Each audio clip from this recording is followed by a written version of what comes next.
It's absolutely epidemic.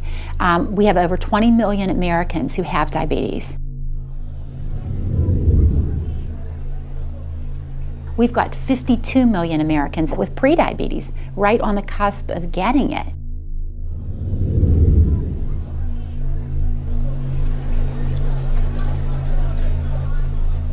You've got a pandemic, and it's not that we're waiting for the pandemic, it's here, it's at our doorstep.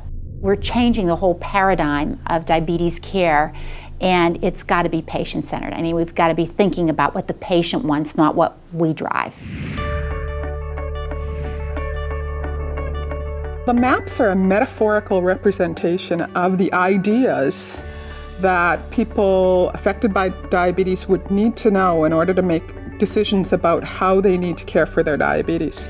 Here we finally had a tool that a person with diabetes could relate to.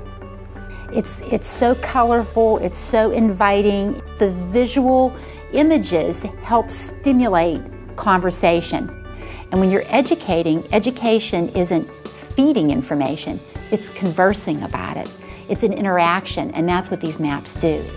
Does it matter how many fruits and vegetables you eat? It's about 3 to 5 servings of fruits or vegetables you can have a day.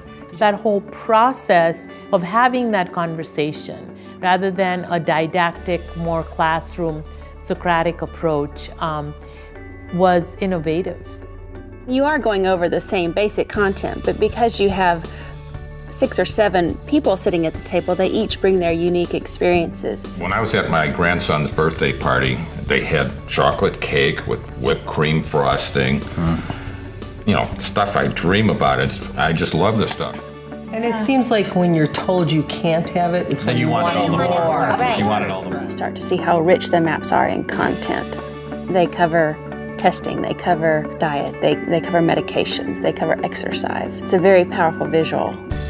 There's 4 types of ways that people learn, and the maps tap into a lot of those different styles of learning. How does that make you feel when you're out? It makes me feel angry. I mean, your buddies are there drinking, right? Very angry, because I've been doing it all my life. Yeah, now you have to and stop. now I can't have or at least you have to moderate yourself. Until someone takes that knowledge and makes it personal, it's hard for them to live with that knowledge. And people will validate your experience for you so that you get support from the whole group. You always have to have enough food to get you by, you know, because you could be waiting in the airport for 3 hours. How do you handle that, Audrey? Well, and it's hard to take a lot of things through the security now. So Have them come up with their own solutions and their answers, because people tend to do much better if they think of the solution and it's their idea, because it's their diabetes. There's always research, but now we have to adapt it as part of our lifestyle. Right. This is how we have to live. And the You just have to tell yourself the feelings that come it's with not it. easy.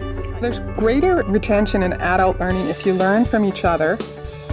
The best way to learn something is to have to teach it to somebody else. When you have an intervention or an education tool that is reproducible, you feel like you can reach a larger group of people.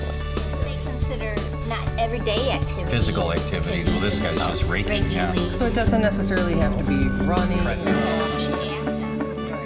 People learn good, healthy prevention methods so that if they have the disease or at the cusp of getting the disease or they have family members who are at risk, know the life skills that can prevent the disease or the complications from happening. So it's definitely an innovative education tool that's going to only enhance what we do. Anger, fear. Most of us will experience those symptoms at one time.